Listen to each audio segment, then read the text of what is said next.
Yo, what's good, YouTube family? And after you hit like and subscribe and leave us a comment to say hello, we're talking about our goalkeeper situation and what defenders we trust on In Soccer We Trust to lead us to glory to the World Cup. So let's get after it. Yeah, so what is up, everyone? And welcome to another exciting installment of In Soccer We Trust. I'm Jimmy Conrad alongside Charlie, Chuck Davies, and Hollywood Heath Pierce. And on this day, April 21st, 2022, 210 days to be exact before the first game of the World Cup, we're going to start piecing together our roster, starting with the goalkeepers and the defenders.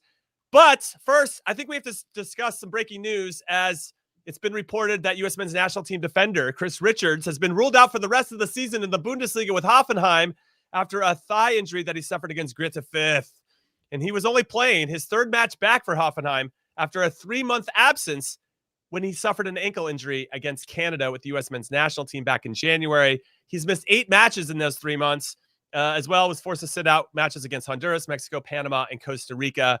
Heath, I'm going to come to you first on this, and I've got 3 letters. WTF. We have an injury problem, boys. And Heath, what are your thoughts on another injury for a potentially significant player for the U.S. men's national team?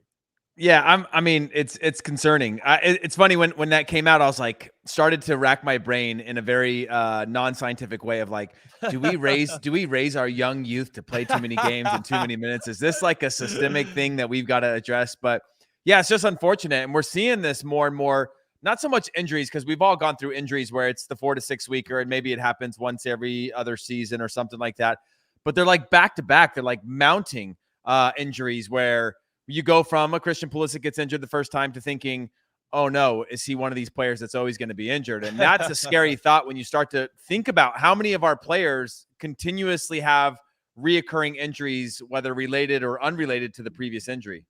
Okay, and Charlie, obviously somewhat of a same question to you, but is this something that we should be concerned about? Or do you feel like, let's go silver lining here and think, they're getting them all out of the way now so we don't have any injury concerns when the World Cup rolls around in 6 months? Yeah, I wish it was the latter, but I think when it comes down to it, you got a World Cup and there's a buildup. One, you're coming towards the end of this season, so teams are ramping up because in a lot of cases you're either competing for Champions League places, Europa League places, cups, in some cases league trophies. So everything is intensified, or you're battling relegation. And then there's that I guess a month or 2 of kind of, okay, let's take a break before we really ramp things up. And you got to get that build up after preseason into like high octane energy, because everyone is trying to make the World Cup roster. And also everyone's trying to find the right place to move to, the right loan, if you aren't going to be starting and playing every game, because ultimately this is the most important 6 months of in a lot of cases everyone's career, because it's going to set you on this path. So you need to be in a guaranteed spot where you are going to play.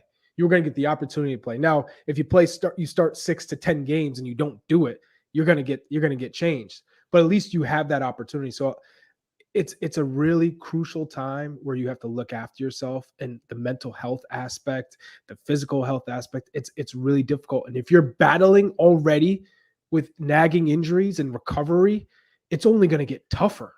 So it is a concern of mine. Well, and I think another segue from what you just said was these guys need to play, and they need to be playing regularly leading up to the World Cup, which is a nice spot for us to now transition into talking about the goalkeepers, Zack Steffan and Matt Turner, as we look to do this roster build. And I also just want to throw in there that Christian Pulisic didn't play this most recent game against Arsenal, which was probably for the best because Arsenal had their number. And Tyler Adams didn't play midweek for RB Leipzig as they booked their ticket to the DFB Pokal final, which RB Leipzig will be favored in against Freiburg because there's no Bayern Munich or Dortmund for them to contend with, even though they've lost 2 previous finals. Some fun facts there for you guys. Hopefully he gets some valuable minutes. We also have Yunus Musa, who will be playing in the Copa del Rey final for Valencia against Real Betis this upcoming weekend. And he's not looking to be starting in these projected lineups. Gio Reyna's missing out on Dortmund playing against Bayern Munich this weekend under Klassiker. These are big, big games for our players to continue to sharpen their abilities throughout this process. But let's just focus on the goalkeepers here. Zack Steffan. Hey, Jimmy, real quick. This is just a random question before we go into the I love goalkeepers random and the questions. defensive Keep line. going. Did Charlie just want to show us his notes? Is that what just happened right now? He just wanted to show us his handwritten notes. He's also, like Charlie loves a certain color. If you look at the shirt that he's wearing, for those of you watching this in video, and his backdrop and the picture behind him, there's a certain color that Charlie really enjoys. It goes well with the rich mahogany, though. Let's be honest. But Jimmy, this is hopefully my first and only derailment of the flow. No, of the show. it won't be. But keep going. Yeah. Well, I'm setting goals. Of all the players that don't play in Europe, whether injured or otherwise, when their team loses, which player is the one that you get the happiest about when their team loses and they don't play because of just their role within the team and us trying to prove ourselves as like a soccer footballing nation? Like, which player, when team loses and they don't play, you go, okay, good. Like, they're not going to be to blame for it. For me, just off the top, it's Pulisic is the number one player that when they lose and he doesn't play, I'm like, yes, can't count against him. Towards the starting lineup. But, you have a number of them that, which one is it that you, and same for you, Charlie. So I'll go first, Charlie. When I think about Pulisic, they have a couple guys that are underperforming under Thomas Tuchel. Romelu Lukaku, Timo Werner, Kai Havertz at times, Ziyech. Mason Mount had his time where he went through a little bit of a slump, even though overall he's had a pretty good season. So he wouldn't be alone if things aren't necessarily working. But yes, I obviously appreciate any time an American's not in the team and the team is sucking it up. Now, I don't know how much he would have changed the result against Arsenal unless he could play some center back. But I would add, I actually like it when Tyler Adams, if RB Leipzig loses and Tyler Adams doesn't play, he's such a vital cog to any team, right? Just that position in the field that when he's on the field and they do well, I'm always like, I'm beaming with pride. And then I want them to lose if he doesn't play. So, and that's probably the strongest I feel. He's the player that I feel that way the most. Maybe Serginho Dest would sneak in there a little bit. I guess I'm less worried about the attacking players and more worried about the defenders, but that's probably my strong defensive bias. So let's hear from Charlie, an attacker. For me, it's also Tyler Adams and Weston McKennie. You only get one, Charlie. You only get one. Pick one. Jeez Louise. I mean, we're all disappointed. Pick one, Charlie. One. If I have to pick one, I'm going to go with Weston. Then. Okay. So Juventus lose. And he's not on the field. And he's not on the field. And he's on the bench. Told you so. Play the guy. That's why. And typically when he does play, they win. That's just, I think, reality, because he's one of those guys that's always going to be working hard. The striker position is delicate.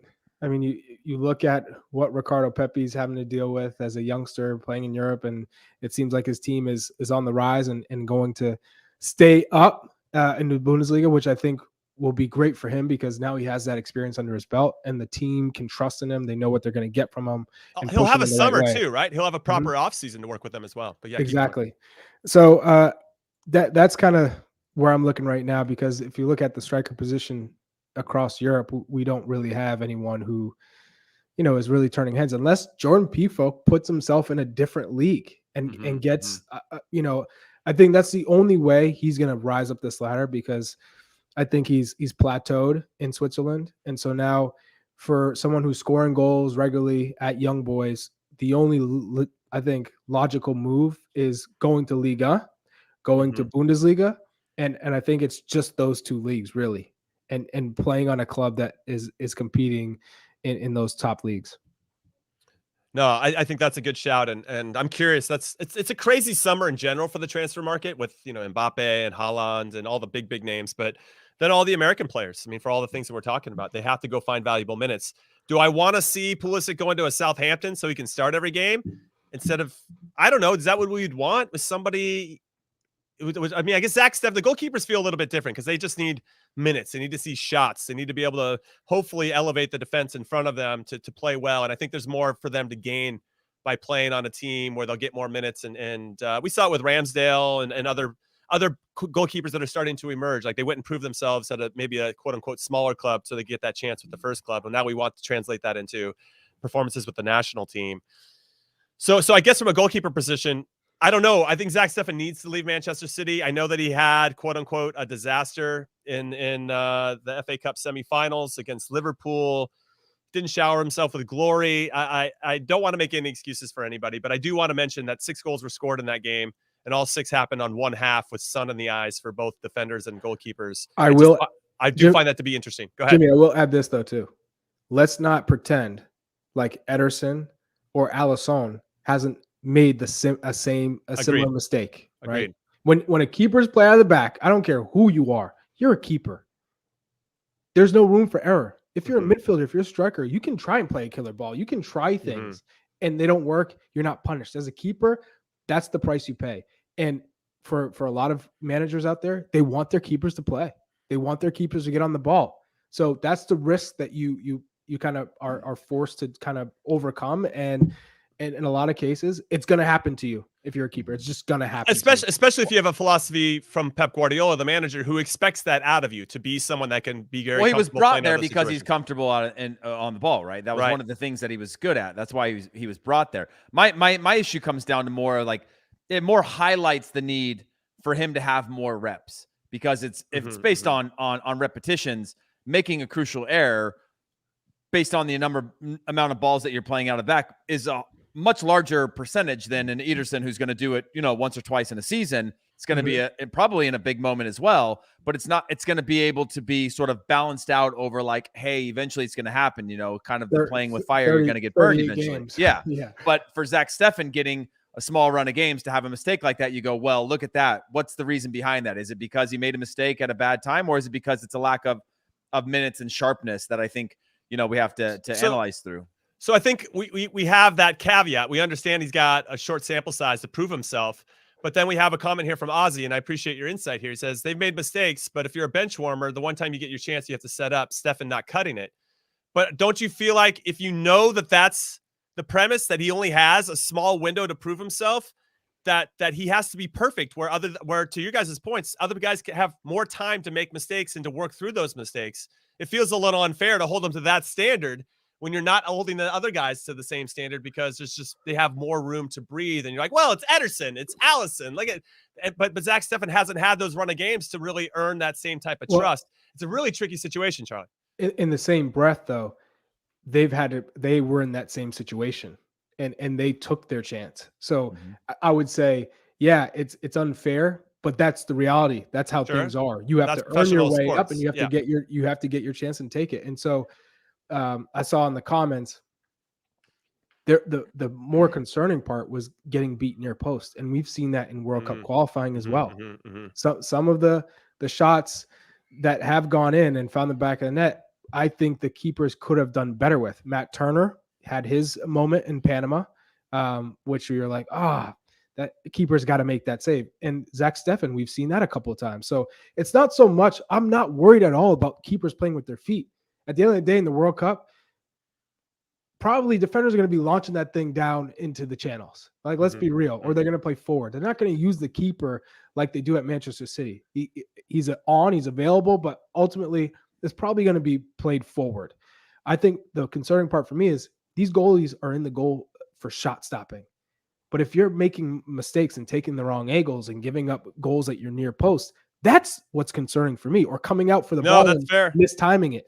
I mean, I think that near post one, that goal that Sadio Mane scored, which was the third goal, right before halftime too, right? You need your goalkeeper to make big saves in big games, and he needed to make that save, not only for the team, but for himself, just to have some confidence going into it. I think it had a 0.04 XG for that shot to go in by Sadio Mane, and for him to get beat at the near post, you're right, is a bit concerning. We also saw in the game against Costa Rica when he came out kind of flapping for a cross, and that's concerning. You just want to see some consistency in the decisions, and mainly good decisions, not necessarily ones that just pause. And Panama too. And Panama too. And Matt Turner didn't have a great game against Canada in Canada, where, a goal kick, that things aren't organized, little things too, where that was his thing. Like, all right, well, Matt Turner finally showing some vulnerability here.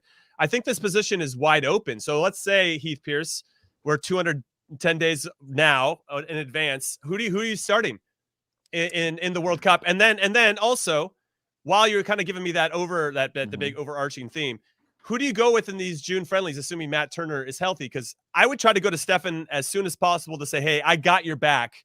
We believe in you. Because if you all of a sudden you let that one mistake start to define him in some capacity, that could mess with his confidence a bit.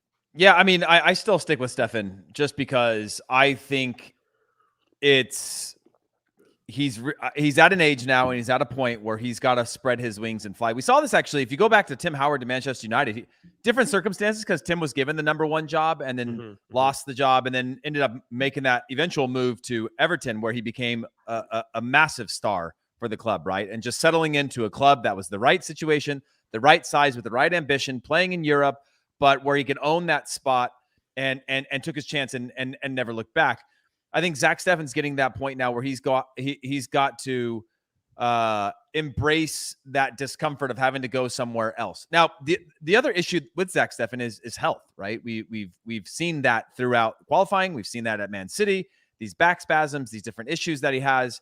That's what I'm worried about. But the reason I have him in my World Cup is because I think summer will come, and he's been the backup for long enough at City that it's time for him to go and challenge himself. Yes, he's had a loan move, and he hasn't been actually physically the same since that loan move that he had in Germany. But I think it's time for him to move on. And therefore, I see it resolving himself and us having a much sharper Zack Steffan, who, by the way, might not be as sharp with his feet wherever club he ends up, because it's probably going to be a club that doesn't play like Man City and doesn't use his feet as often, is asked to just, clear the lines, which for better or worse may be the case, but will be better at shot stopping and more sharp because he's facing that on a regular basis. So I'm going with Zack Steffan. Yeah, I'm going to go with him too, but I think it does depend on where he goes in the summer. He needs games. And I know that you brought up Tim Howard, great example, him going to Everton. I don't know if I'd want him to go to this current Everton team. They are not good, but he would face a lot of shots, and he would be getting a lot of experience to make that happen. We'll see if Frank Lamfrod, as I like to call him, can keep them up this particular thing. It's a really bad joke. Charlie, you're Zack Steffan. He's gone over to Germany before to play. Would you prefer him to stay maybe in the Premier League and go on loan to potentially a Fulham that's coming up, or somewhere where he's going to get a lot more action? Or where do you think would be the best fit for Zack Steffan? Well, if you're looking at the Premier League, I think you look at Brighton, you look at Wolves, you look at Crystal Palace, Newcastle, some of those teams, I think in the mid-tier, where you don't want to come up and start for a team that's coming out of the championship. It's just going to be one of those things where all of a sudden you're back in, relegation fight for the whole season, and you're getting peppered. You want an organized defense. You want to be able to have a reasonable season in terms of competing for trophies too. And also not seeing, 20 shots a game. So what do you think about Leeds? Do you think he's earned enough respect though? Do you guys think he's earned enough respect to go and be brought in as I guess maybe not an out number one, but like I think put him in a position where he can compete. Oh no, you're not moving anywhere if you're not the out and out number one. That's the whole reason you're leaving. Not out and out number one, but your spot to lose. Essentially, you're bringing them in to solve the goalkeeper issue that you have. So you're signing him, and therefore, but you're the one. If you're crap, someone's going to replace you. That's the case anywhere, but you're the coming in as the one. Yeah. And if it's not the Premier League, I would definitely not say the championship. Then I'd say go to the Bundesliga. And he had success in the Bundesliga. So I think that's a league where he could have a lot of success, given he's with the right team. So if you're looking at the Bundesliga now on that table, Frankfurt, Hoffenheim, Mönchengladbach, even Wolfsburg, teams or like Bochum, on the cusp of qualifying for Europe. Yeah. Union Berlin. Those are clubs that I think would be appealing for him. Now, I want to throw out there that I think Southampton, they've given up the 6th most goals in the Premier League. They've got 34-year-old Fraser Forster, who's played half the games, and Alex McCarthy, who's 32, played half the games. And they don't really seem like they have a settled number one. Neither one of them is lit it up, obviously. They're giving up a lot of goals. And it's not always on the goalkeeper. It's the team in front of them as well. But that could be a nice spot to play for Ralph Husenhuddle, and I think he'd get a lot of experience. I might throw that in there. Leeds have given up more goals than anybody else, but Jesse Marsch, how many Americans can he bring in? He's got Tyler Adams and Brendan Aronson and everybody else coming in this particular upcoming window. So it's pretty interesting to see. But let me go back to you, Charlie. Give us a Matt Turner update on what's happening with Matt. Obviously, he's going to make his move to Arsenal over the summer, but up until then, he's going to be playing for the New England Revolution. He's been coming off a bit of a foot injury that he says kind of one thing, and Bruce Arena says it's frostbite from that really cold game in Minnesota. What's his status, and how long do you think he's back to performing at his very best once he finally gets healthy? Well, he is healthy. He's training. Okay, great. for Matt Turner, it's a lot of time off, and it's not just you're off training to the side; it's doing nothing. You're off your feet, so there's atrophy, and so when your muscles lose strength and they kind of shrink, you got to build your whole body back up, and that's the process he's going through now. And it's smart because you're not just thrown back out there. You have to build up every little muscle that you have in your legs and your backs and your arm, and so. I think it's going to be one of those things where we're going to see Matt Turner in probably 2 weeks or so get back on the pitch, maybe early May, and then he'll be with the club till July 1st, and he's back to Arsenal. I think when he gets to Arsenal, Ramsdale's the one. Right. That's not going anywhere. That's not changing. Right. It's who's the two. Now, if he's the two, he's not going to be loaned out. He's going to stay at Arsenal.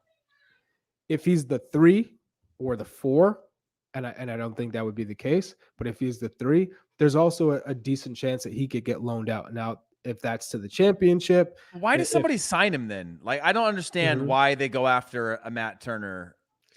I know you need depth. You need depth for sure at a club the size of Arsenal, but like, yeah, it's a little bit of a strange one for me too, because if they didn't have a one and who's an English keeper who's already in consideration for the English national team, then I'd say, oh, that's good.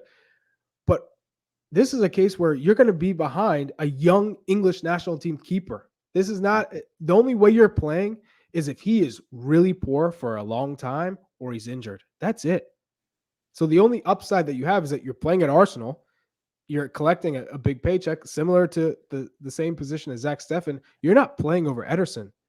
He's a world-class keeper, arguably the best keeper in the world. And he's not even number 1 for his national team, Ederson, which is even crazier. So, but yeah, go ahead. Keep going. So just in that case, the only way you're going to progress is by making a move from that club. So you're using it as kind of to elevate your status, and you're taking obviously a huge paycheck.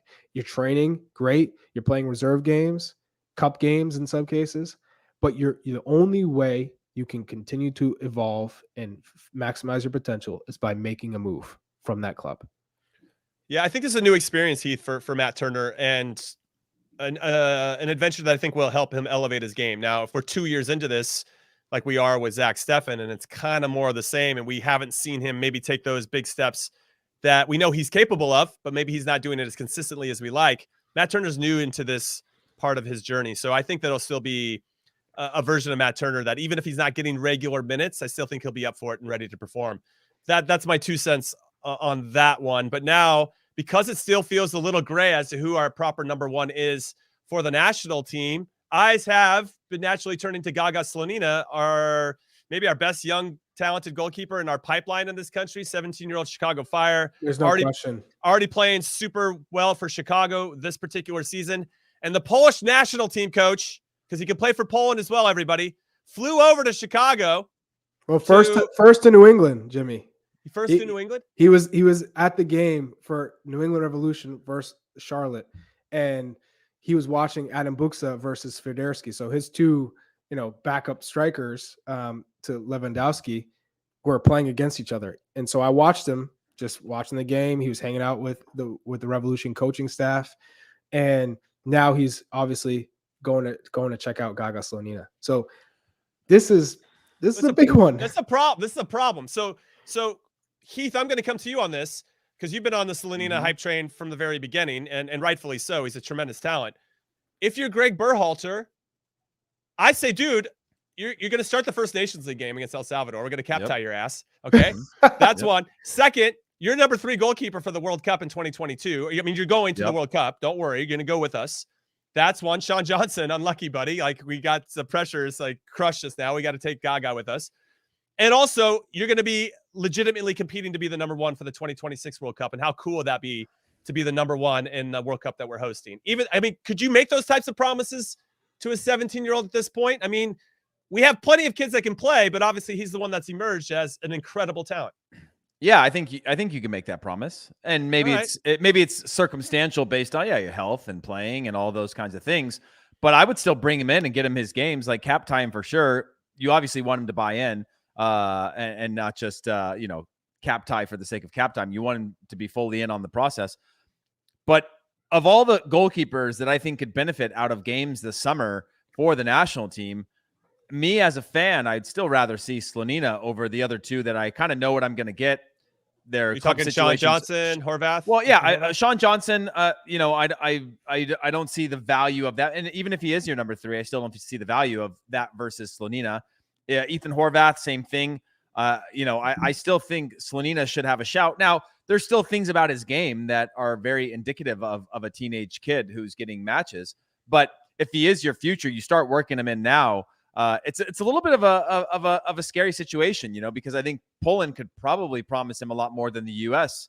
At the moment. No doubt. Okay, No doubt. so Charlie, where are you on the? I mean, if you're the Polish national team coach, you're telling him, okay, we're going to take you to the World Cup. You're not going to start, but you'll be there with us. We can promise the same thing, and then after that, you know what? I mean, they do have some big Nations League games coming up, so that would be if they gave him a game there to cap tie him. That, you know, he could get a game against the Netherlands, amongst others that they're going to be playing here over the next couple months. You know, what are you saying that he's played with our youth national teams at the U15, U16, U17, U19, and U20. He's played at all of our youth national teams. He has to obviously have some tie to not only the U.S. program, but also some of the players that he's developed with. So what can you say if you're Poland, and do you think he'll go? Because right now it feels like it's just up to the player.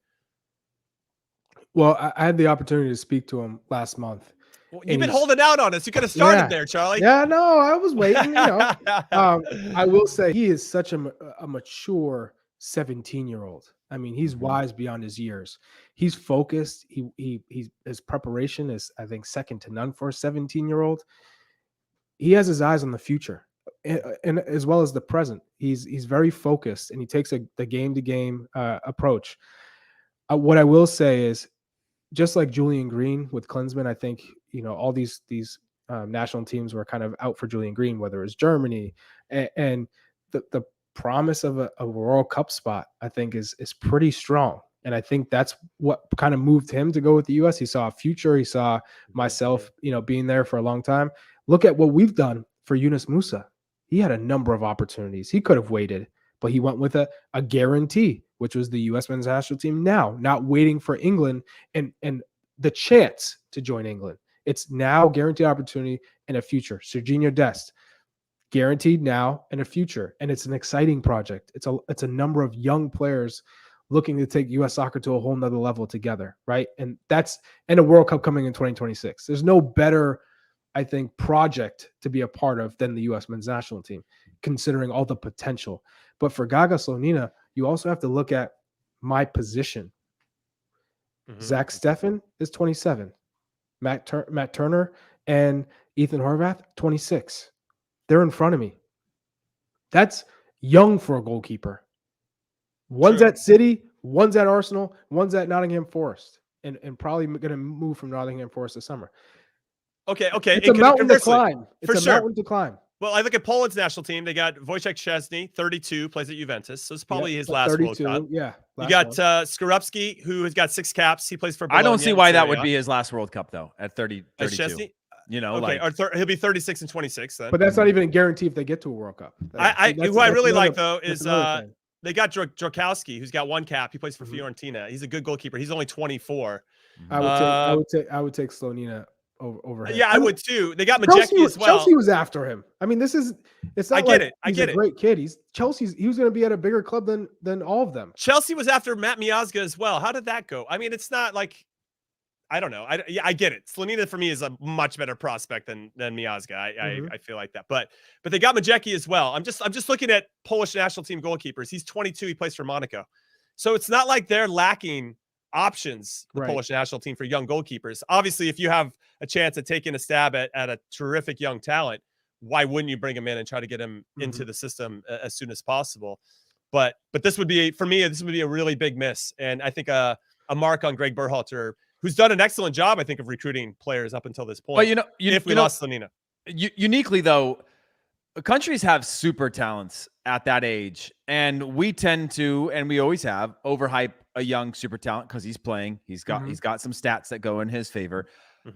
But most other countries would have him in a U20 system, and then they'd have him in. They'd be playing in. If you were, say, Poland, you'd play in the Euros. You'd have sort of that breakout. You'd sort of be on there. It just always feels like there's a little bit more guardrails in sort of developing that talent. Whereas like I actually see, now that you guys both presented really good arguments for and against Slonina to the U.S. or Poland, is that he actually seemingly has a good opportunity to be the one for the U.S. for 2026. Obviously, that's a lifetime away. But when you're talking about guys going, okay, we're going to have somebody at Arsenal, we're going to have somebody at City, they'll probably not be there in 2026 unless they're the one. And so if they're a player at 17, if you're at now, 21, 22, come the World Cup, you've got 5 years of experience, he might very well be on a different path. And again, not to overhype him, but he could be on more of a Donnarumma path, or the young Valdez or what's his name that was at Real Madrid. Like, he's on a pathway now, starting at goalkeeper, 17 years old, and getting results, that his pathway could be to being at a big club as a number one in his early 20s come 2026. I would say as long as he makes the right decision in terms of the next step. And you said it perfectly, Heath. There's under 20s, there's Olympic team, then there's a full team. We're not in the US. Typically, you're not jumping from star under 17 unless you're Beasley and Donovan in 2002. But typically, you gotta take the next step, which is under 20. Prove yourself there. Then under 23. Sometimes there's late bloomers. They come out of nowhere, and then it's the full team. There's proper steps, just like there is in the professional game. For career development, you need playing time. For a young keeper like Gaga Slonina, who's 17 and he's getting all these clean sheets, but he's playing, you can't go from that mode to all of a sudden going to Chelsea and not touching the field for 5-6 years, and then your contract runs out, and maybe they extend you because they loved you as a backup, and then you're there for another six years. You got to go to the next club in Europe where you're going to play, and a lot of times you're not going to the Premier League to play first. Maybe you start in the Eredivisie in Holland, and you're playing for a PSV, a Feyenoord, an Ajax, a top club there, of course. Or you're going to Denmark, you're playing for a Copenhagen, you're playing for the teams that are competing for the league trophy, which then brings you to Champions League or Europa League, Bundesliga, going to a mid-tier team. You're going to the next step. You're not jumping 10 steps and going to a top Champions League club and expecting to play at a young age. So I think Gaga Slonina could definitely be the man. And he's confident. He's the type of player that'd say, yeah, Matt Turner might be there, Zack Steffan might be there, Horvath might be there, but I know I'm better than him when I reach my potential. So I'm going to believe in myself, and I'll stick with the U.S. men's national team. Greg Berhalter has been the one who's saying, hey, I'm not just going to give you a national team spot because people are chatting or because there's a hype around you. You have to earn it. And I think in his mind, he's like, you're not ready yet. So I'm not just going to hand you a cap just to cap tie you. I don't want to do that to you. So there's two sides of the coin. It's, yeah, you could rush them in and do it, or you could say, you know what? When you're ready, I'm going to call you in. And that's how I've always operated, and I'm not going to change it for anybody. Yeah, it's going to be interesting because this could set a certain type of precedent that you're speaking about, Charlie, as to a national team manager getting his hand forced. I think at the very least, if Gaga Slonina does go and choose the U.S. and does represent us at the World Cup, whether he plays or not, he's going to have to write a thank you letter to Poland for really forcing Greg Berhalter's hand to make all of that happen. But he calls guys in, and then he's able to say, this is a Greg Berhalter mastermind of calling guys in, and then he's able to say, I'm not just watching them from a distance. I had them into camp, and I can see whether they're at the international level or not. And the national team is about being at the international level. It's not about potential. Obviously, it's a number of players that we've argued for. Greg, bring him in. And then he brings them in. They don't play. He doesn't bring them in again. You go, bring him in. They're playing well at their club team. But clearly he has this ability. I've seen him. Yeah. I've seen him with my own eyes now. I've seen him in this atmosphere. And they're not there yet. He's done it with what? Joe Scally, Cameron Carter-Vickers, Mihailovic, who we're going to talk about in a little bit. Yes, we're going to talk about him after the break. So, Charlie, I'm going to come back to you. Tell me who your starter is against Morocco in the first friendly, against Uruguay, if it's the same starter, goalkeeper position, and then who are you starting in the Nations League games? I'm very curious to see what you think for these upcoming games. It's Zack Steffan. He's your one. All the way through? No. Okay. But he's your one in that game against Morocco. That's for sure. I mean, even Pep Guardiola said it after the game. Keepers make mistakes. He was more impressed with his reaction after that mistake than the actual mistake itself, because that shows a lot about your character. And I think we've seen a number of players, whether you're a keeper or a field player, you make a massive mistake that's posterized around the globe. It's easy to sink down. It's easy to give up more mistakes and just like turn into a puddle. Right. He actually kept going. And I think that's what was like stood out to not only Pep Guardiola, but the teammates. Ederson has his back, but I think he's the starter for the first game. Right. And then you assess how he did in that game. Then it goes to the next game. He doesn't have this leash of like, you're the number one no matter what. How is he moving? Does he look healthy? Because I don't think he's looked healthy the past 6 months. So is he moving well? Is he making the right decisions? And then how has he played? If those things are in order, he's your one. Okay. Now with regard to, I think what's important, Heath, I'll come to you with the same questions, is we don't have that many meaningful games from now until the World Cup starts. 210 days. We got 6 games, I think, that are on the schedule. We will probably have some behind the scenes friendlies or inter-squad stuff that whatever, you can try to determine what you want from those, but they're not going to be the same as the Nations League with a little bit of juice on it and some big time friendlies against some big time opponents that we're seeing in Morocco and Uruguay. So for me, I'll just go first. I'll say Steffen in Morocco game. I want to see, even though I agree with Charlie, you kind of want to see how the defense and team is playing, because we have to really think about the relationships and camaraderie and rapport we're trying to build between certain partnerships on the field. I'd probably go with Matt Turner against Uruguay. And then for Nations League, if we really have feeling some pressure from Slonina, I would maybe start him in that one so we get him cap tied. Maybe not El Salvador, but definitely Grenada. Where are you on who the goalkeeper should be for these selection of games? Yeah, weirdly, going into the summer, the most important ones to me are oddly the friendlies, even though there's no consequence to them, because against opponents, right? You have a chance to roll out your best team. Now, if those teams are going to bring their best teams, which I hope they will, and I'm assuming they're planning have the same stress of like, we need to get our team together as much as possible. I'm playing Zack Steffan in the 2 friendlies because they're big. It's our chance for the team to have another rhythm against a different type of opponent a couple of times. And then when you get into the Nations League, I think you can tinker a little bit more. And that's where I see Matt Turner involved. I see Gabriel Slonina, if he hasn't decided to go with Poland, getting his caps as well and starting to work him in and seeing him in that environment, but also getting him some time on the field. All right, everybody, we're going to take our first and only break of the show. We just discussed all the goalkeeper situation. I'm sure there'll be some high drama along the way. We still have plenty of time before the World Cup starts.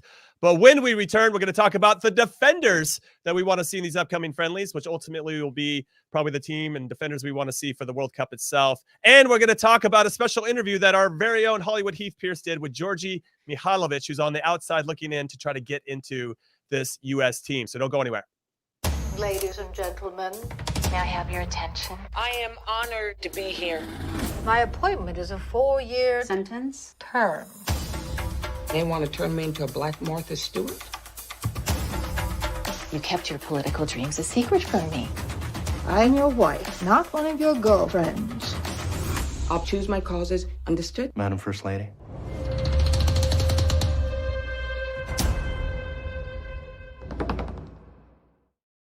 Welcome back, everyone, to In Soccer We Trust. I'm Jimmy Conrad alongside Charlie Davies and Heath Pierce, and we are dissecting some of the lines of the U.S. men's national team roster. We started with the goalkeeper line. We're going to start with the defenders up next. But before we do, Heath Pierce, you did a special interview. I teased it right before the break with Georgi Mihailovic from Montreal, who's off to a great start in MLS. He's obviously gotten a couple looks with Greg Berhalter before. What was that interview like? And what can you tell us about it? It's going to be dropping on YouTube here pretty soon.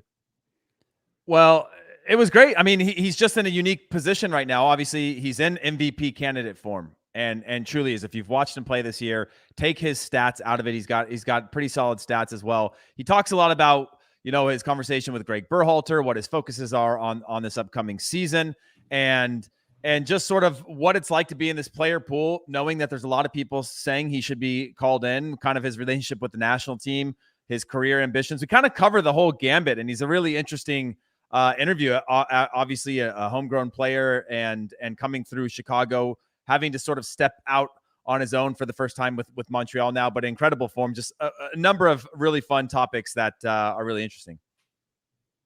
That's great. I look forward to getting more of that insight, and we highly encourage you to catch all of the videos that we put out on YouTube, and Soccer We Trust is the YouTube channel. If you're not already following, come find us, hit like, hit subscribe, and turn on your notifications so you catch all the fun stuff, including ones that are maybe outside of what we're doing on podcast form. So looking forward to 3,000 subscribers. Let's go. I know we just hit 3,000 subscribers. That's a big deal. Thank you so much for your support. We're the little engine that could here in the podcast space, and we appreciate all of the love and adoration that you have. More custom walls for Charlie Davies. More custom walls. We want to get Charlie Davies to get more mahogany walls. I'm actually in a treehouse right now. That is amazing. All right, boys, let's talk about our defenders. Let's start with the wingbacks, because I think we're all pretty similar on what we want to see. Charlie, I'm going to go to you first, but I'm going to start by saying I want to see Dest. We need to get Dest back into the team. We haven't seen him in a while. I think that he should be starting, especially these two first friendlies. I agree with Heath that Morocco and Uruguay are going to provide different types of competition, different types of looks. And I think that from a defensive perspective, when it comes to Serginho Dest, I want to see him under pressure. And I think Morocco and Uruguay will provide that in a way that, with no disrespect to El Salvador and Grenada, they're just not going to attack us in the same type of way. You have to be more switched on for those two teams, because they can hurt you if you're pressing up and maybe our balance is a little bit off, our team shape's a little bit off. So you have to be alert. But I feel like the consistent pressure that will be under from Uruguay and Morocco's attack will be able to kind of see Serginho working in those really important relationships with his center backs and anybody that's in front of him or in the midfield. So I want to see Dest on one side. And of course, Anthony Robinson, congratulations to him and Tim Ream for getting promoted with Fulham. That's going to be a big deal, having Anthony Robinson get 3 or 4 months of Premier League experience prior to playing at a World Cup. I think he's going to be sharp and ready to go. So let's just hope he's healthy going into that and getting some valuable minutes under Marco Silva, the manager of Fulham. Congratulations to him as well. It's a job well done. So those are my wingbacks. Those are the guys that I would start. And to Heath's point, I'd probably start both of those guys in the two friendlies. And then in the Nations League, maybe you try a Yedlin. We already know what he can bring. You can try a Cannon. Maybe if you're interested in bringing a Scally in, that would be another opportunity to see Scally in the Nations League games. But for these friendlies, I'm going with Dest and Anthony Robinson. What do you say, Chuck? Yeah, spot on. I mean, those are two players who have locked spots. They are locked in starters for this U.S. Men's National Team come World Cup. Anthony Robinson just continues to impress. I would not be surprised if he gets purchased in the summer, even though Fulham are going up to the Premier League. He's really deserved. I mean, he was close to going to AC Milan. So I think at this point, a lot of clubs have taken notice of his versatility and his commitment to get down the left flank as a left back. Dest, it seems like he earned the trust of Xavi just from competing and training and listening and growing. Dani Alves, I'm sure, helped with that. So that's a right back that understands now, yes, we know what we're going to get from him in the attacking half of the game. He's a game changer as a right back. But defensively was always the concern. Is he physical enough? Is he tough enough? Is he taking the right positions? Is he getting too exposed because he bombs forward? I think he's improved tremendously from his time at Barca. So now it's just bringing that to the international game, which is a whole nother level. So for me, those are your two locked in outside backs. Yeah, I agree. You play with those two as often as you can. Serginho Dest is the one that I just want to continue to get him in and around the team, because I think the more we've seen him, the more we've settled on, okay, there's certain expectations we need to have of him defensively. But if he can do certain things in the attack, if he can contribute in a way, this team is clearly, with Tyler Adams on the field, Weston McKennie, Yunus Musa, willing to do the work for him if he's contributing in the right way. Now, if he's just a floating attacking defender that's not having the impact that we need him to have, same with Robinson on the other side. If he's getting up and out of position and stretching us too high and wide, we're going to get punished. And the more that they can show their value through the impact that they're having offensively, the more I think we have a team that's willing to do the work behind him. And I think that's a really nice balance that we're seeing come out of the team, rising to this idea of saying we don't need to just have traditional sit-at-home fullbacks. We can have a little bit more of that offensive shape. And also with the way teams are going to play against us, they're going to have to be impactful. So play them as often as possible. I like them in those positions. And I agree with Charlie. Like, Serginho Dest has continued to get better, and think about how much better he's going to continue to be the more that he spends time in the environment of just being at Barcelona, having been out of the team, put on the transfer blocks. Xavi comes in and has now transformed his opinion of him and the type of player that he can be. It seems like, by the way, at Barcelona that you can get away with not defending. You got to defend there, right? Especially in the team that they're in now. They're young, they're hungry. It's different than the last generation of players or the sort of gap generation of players. So I think he's going to continue to get better there, and I like him on the field as often as possible for the national team. Yeah, no, I agree with your guys' thoughts. I think we're all on the same page on that. I think it might be the tier 2 guys, like who backs up. That's exactly the center backs is the question. Well, center backs too, but also who backs up Anthony Robinson? Is it Dest? And if it's Dest, do we bring in an extra right back? Shaq Moore did well with his time with the national team the last go around and in some important minutes. Reggie Cannon, somebody we relied on. DeAndre Yedlin, of course. He's back to playing too. So that's right. So I think that is kind of where the conversation needs to go. But in terms of in case any of these guys are hurt, the right back position, if somebody gets hurt, I'm not so worried because we have guys that have stepped up, different guys, Cannon, Moore, Yedlin. I'm not too worried about that. The left side is what makes me a little bit nervous. We still haven't given Joe Scally a chance, but to what Heath said a little bit earlier, Greg brought him in. He saw what he's about, and it's not like he's invisible to the coaching staff. So it's interesting. He's right-footed. I mean, I get that he can play on the left side, but he is right-footed. Like that's his dominant foot. And so for me, you want a natural left-footed player down the left flank. I just think it's better. It's balances the team well, getting down, because you have Christian who's playing left on the left side. He comes inside because he's right foot. I mean, he can go left to right, but he typically likes to come inside to his right. So you want your left back to be able to whip balls in and curl them away from the keeper. Not true. Yeah. No, it's true. And you know what? Actually, what I love about the Morocco matchup in particular, I hope Morocco brings their full team because there has been some chatter that they played so many games. They had AFCON, they had World Cup qualifying, they had their league seasons, that maybe the coach will give them a rest. But I hope he doesn't. But it'll be Ashraf Hakimi versus Anthony Robinson. And that is like amazing. And I'm already getting the hype going for that one. Just start June 1st in Cincinnati, circled on your calendars. I can't wait for Hakimi versus Anthony Robinson. That's going to be a great test for Anthony in particular. But let's talk about the center backs, Heath. I feel like we might have had a little bit of differences in who should be starting these particular friendlies and moving forward. And who are you going with? Because I heard producer Alex say that there was some discrepancies in who you went with as opposed to me and Charlie. Yeah, I mean, again, it's a little bit of a change because I want us to play our best team for sure as often as possible, especially in these friendlies. But I think that if I'm Greg Chris Berhalter, Richards is hurt, by the way. Just to remind you, Chris Richards is hurt. I'm going with Aaron Long. Aaron Long in the team. Because if Aaron Long is going to get back to the level that Greg Berhalter loved him at, he needs as many games as often as possible. And I like him next to Walker Zimmerman. Listen, you guys are on the my Wait, ears are blocked. I can't. I didn't listen. I like Aaron Long too, but I have static. we have limited minutes, Charlie. We have limited minutes to work with all these players. But Robinson has not proven to me in the last 4 or 5 months in this year, in this calendar year, that he can be trusted at the highest level. And that's in CONCACAF. I'm worried about him in a World Cup. If the World Cup was today, I would not trust Miles Robinson. But Aaron Long gives you the different type of trust. Like you're like, I just need to get this guy healthy. I don't think he's proven that he's at that level either. No, but he was good when he had his national team games, and Greg Berhalter loves him. Like I know that. Eric Palmer Brown. He went ahead of Aaron Long, and he's playing consistently in Liga. He is, and he's been man of the match a few times in recent performances as they battle a relegation fight. You guys are arguing with me, but neither of you guys are going to put Eric Palmer Brown in your I'm not team, in my two friendlies, yeah. but I would put Eric Palmer Brown in my Nations League games. What do you say, Charlie? Heath is going to put Cameron Carter-Vickers in the team. No, I'm not putting him in, but you're not going to. You're gonna go with the same back line that we've had every single time. They've been decent, but like Miles Robinson's performances haven't been great. But aren't we trying to build a rapport? We only have 6 games, man. 6 games together. Give it to him. I agree. So why wouldn't you put your best pairing to make sure that continues to get strengthened as opposed to hoping that Aaron Long gets to the health that we need him to perform at a high level?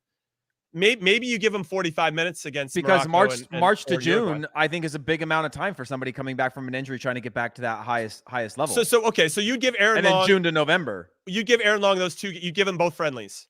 No, I mean I think that there's room for both of them in those friendlies, but I still think our best matchup if Aaron Long can get back to that level is Aaron Long and Walker Zimmerman. Because Aaron Long has the same pace as Robinson does. He can cover ground. He's just as simple of a player, but he's got more experience overall, a lot more experience. And I think Robinson, has been shook a few times. I agree and with he doesn't you. always bounce back. Yeah, because he's He still hasn't been young. as And he's, sharp. I mean, he's I not agree. super young, but he's, in his, 23 or something. I get it. like I get it. He hasn't been as sharp as maybe we'd seen him, especially in the Gold Cup, where I thought he was continuing to get better with each game. And now I feel like he's hit somewhat of a plateau sounds negative, but has kind of reached a point, and now we need to see him push on.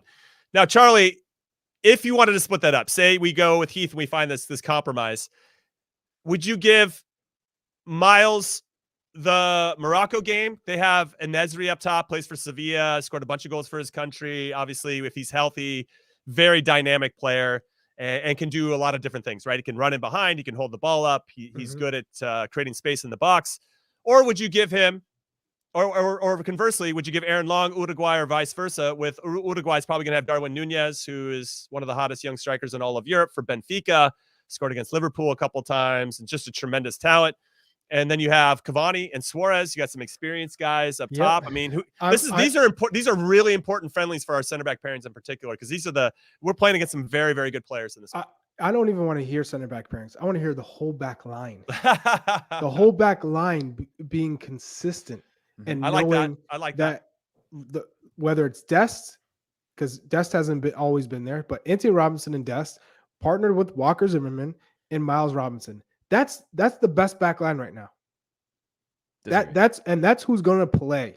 Now, Mark McKenzie's starting to play again.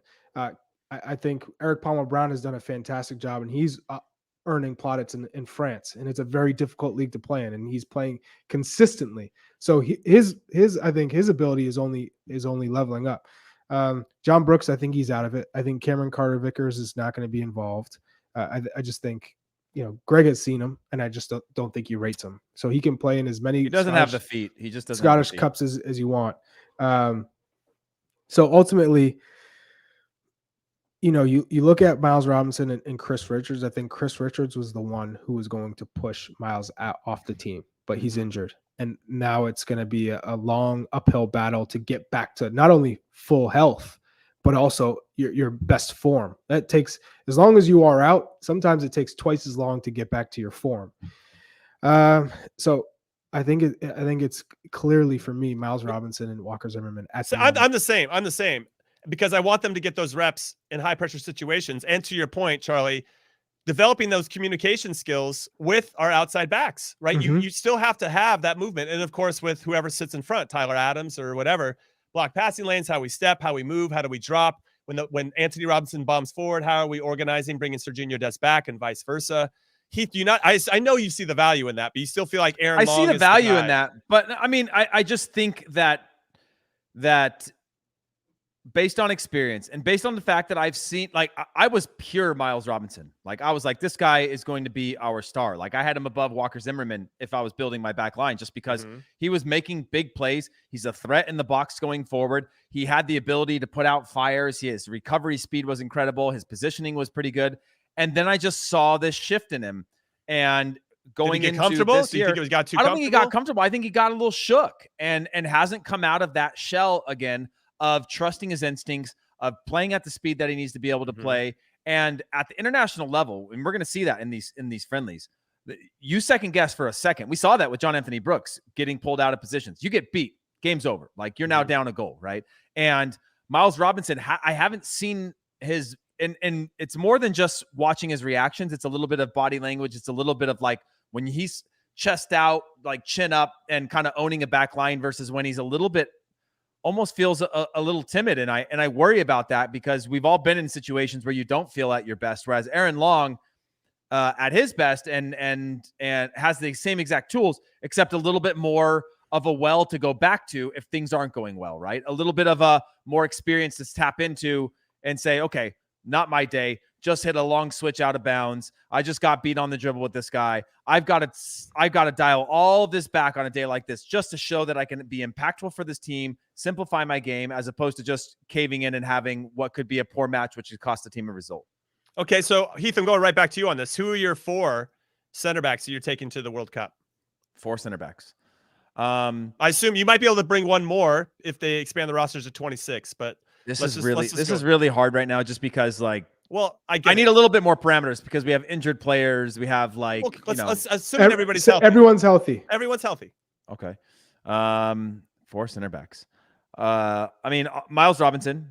I'm taking Walker Zimmerman. He picks him as number 1, Charlie, even though he doesn't believe in him right now. Well, I mean, that's who we're talking about. Unbelievable. Typical Heath. Well, I didn't know that every time I talked, it had to be a power rankings. You know, I'm just naming names. Name the best center back that comes to mind. Miles Robinson. Miles Robinson's the best center back. He's just not in great form right now. But I do think he could be. So Walker Zimmerman, Miles Robinson, and I've got He switched his order there, Charlie. Aaron Long, that? and I've got Chris Richards.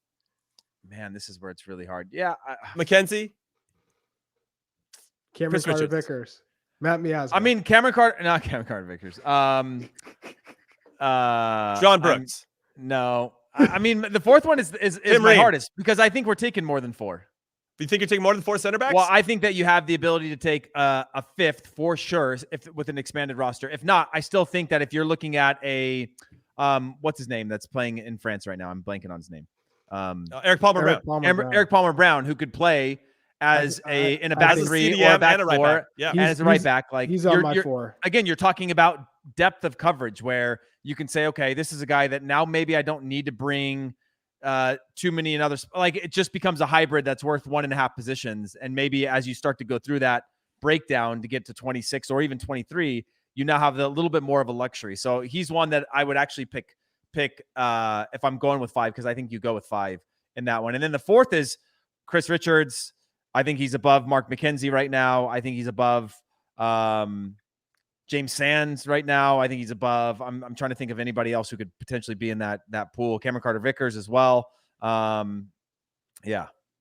Okay. By the way, there's a question real quick that I want to answer. How does Heath have Long above Cameron Carter-Vickers, Brooks, or Richards? Because one, I think he's a fantastic player and a good athlete.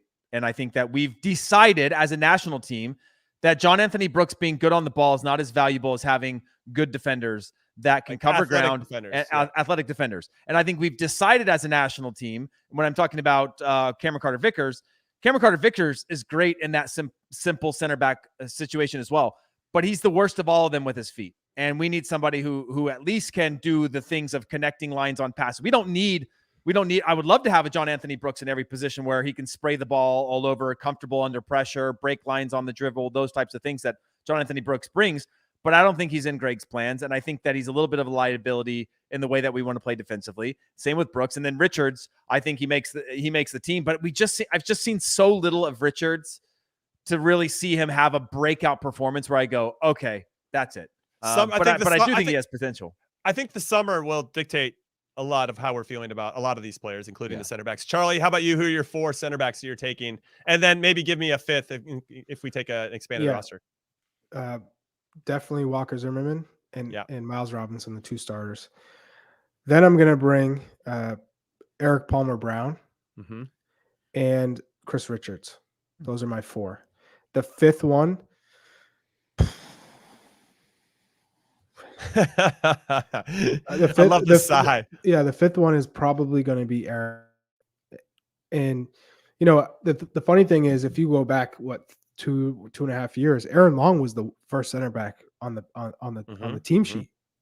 Right? That's how quick things can happen. And we're talking about right now, but in 6 months, maybe Mark McKenzie all of a sudden is stellar in Belgium, and he turns it around. Because, you know, if you remember with the Philadelphia Union, he was a starter, then kind of went into a hole, was non-existent for a year, kind of had his national team opportunity, went into a hole, and that didn't work out. Took him a whole year, and then he hit the ground running, right? The problem is they only have 6 months next year, not the full season. So I would say that would be my 5. And Miles Robinson and Walker Zimmerman, I think, are clearly ahead of anyone else.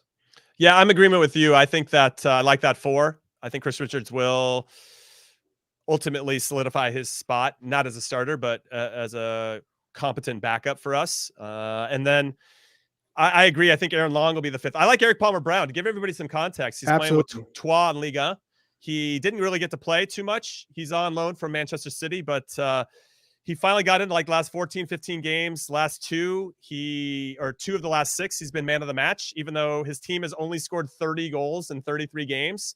It puts a lot of pressure on the defenders to have to be perfect for them to get a result. They're currently in Liga. They're in 16th spot, 2 points out of the relegation zone. And they're only 1 point away from the team that's right below them in 17th.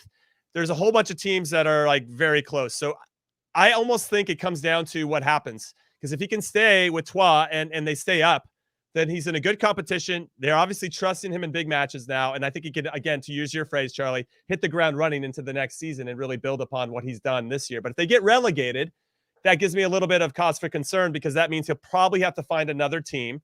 And then he's got to kind of reset and build that trust all over again. That's the only thing that makes me a little bit nervous about Eric Palmer-Brown. In terms of his ability, I have no doubt. But it's, again, speaking to that Mark McKenzie thing that you mentioned, it's finding your confidence at the right time. Mhm. So even though I think Aaron Long is probably in the team, because to Heath's point, Greg loves him, and he does have some of the things that Greg really appreciates in the center back position, which is essentially recovery speed. Is he's got one of those, and he's super athletic and tough to beat in 1v1 situations. But ultimately, I would like to see Eric Palmer-Brown, assuming they're all healthy and playing well, go through. But we'll see. And I think they'll add a different spot to that. Go ahead, John. And to add, Eric Palmer-Brown, I wouldn't be surprised either if they do stay up, that he goes to another French. That's true. team. That's true. Because you're using it as a stepping stone. I mean, That's it's true. it's a springboard. Yeah, you're on loan at Troyes, but if Troyes stays up, they're still going to be back in the same spot next year. They're going to be competing amongst the teams for promote to stay above the line. So this is a great time for him to showcase his quality to the rest of Liga. And if you're looking at the rest of Liga, and there's some really good teams, but Montpellier, Lille, he could join Lille with Timo Weah, Nantes, Lyon, Lens, right. Nice. Those are all teams that will always kind of be in the middle to upper end. And if he's done well enough, man, that's true. Good point. A great spot. That's a good point.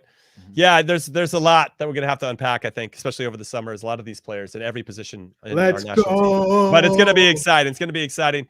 All right, everybody, we're going to call it here. I'm going to give final thoughts here to the boys. But that was the goalkeepers and defenders as things stand right now. Obviously, we're very excited for these upcoming friendlies, who get called in, who gets to play, what happens with Gaga Slonina and all that stuff. We're going to be doing midfielders next week, and we're going to continue to work on some special guests. We have some big names. Apparently, Timo Weah might be joining us here in the near future. Maybe we'll get Eric Palmer-Brown on, since he's on the tip of our tongue right now. That would be cool as well. Charlie, I'll come to you. No, I don't, but you can take over that interview if you'd like.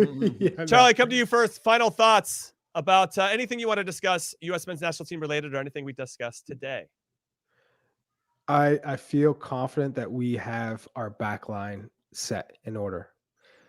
Goalkeeper, I think it's just a question of time and health, right? I think Zack Steffan, if he's healthy, we won't have to worry. And he's in a situation where he's playing every week. 2 years ago when he was in the Bundesliga and he was playing every week, he was phenomenal. And he looked like he was confident and he was growing and he was just getting better. I think as a backup, no matter where you are, Real Madrid, Chelsea, Manchester City, Manchester United, you have a ceiling as a backup, because you're not playing regularly. Right. Now, that ceiling's still high, but when you're talking about a World Cup, you have to be playing consistently. You have to have the in-game match experience to continue to grow, so you're sharp, because your sharpness is not going to be there when you're talking about match fitness. So I'm a little concerned about where our goalies are, because Matt Turner, as good as he is going to be in the same boat. Right. Ethan Horvath, he's going to be in the same boat at Nottingham Forest unless he makes a move, and maybe it's to MLS in the summer. But I'm a little concerned at the goalkeeper position. But the back line, I'm very confident. Okay, and then Heath, talk to us about your back four for these upcoming friendlies one more time as a recap, and then your final thoughts.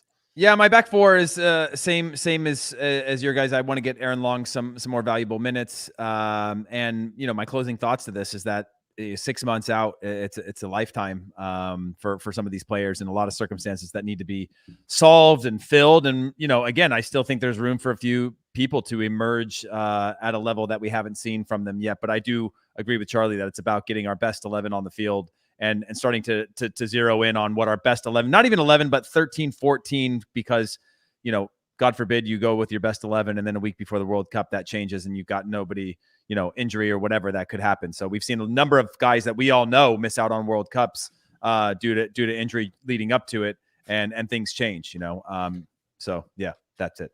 No. All right. I love that. And I don't have any other final thoughts other than to tell you to join us tomorrow. We have another In Soccer We Trust tomorrow coming to you live here on the YouTubes, 10 a.m. Pacific, 1 p.m. Eastern. And if you're listening to us on any kind of podcast platform that you prefer, you can listen to us anytime you want. That's the beauty of it. Make sure you hit subscribe and leave us a 5-star review when you get there. We really appreciate it. Subscribe. Hit it. We Let's just go. got 3,000 subscribers here on YouTube. Let's keep pushing that number up. Let's keep building this really special community, because it's very clear to me that all of us care about the U.S. men's national team on a very deep level. And that is very cool to be a part of this journey with you guys as we look to have some success at the 2022 World Cup. So on behalf of producer Alex, Charlie Davies, Heath Pierce, I'm Jimmy Conrad saying we'll see you tomorrow for In Soccer We Trust.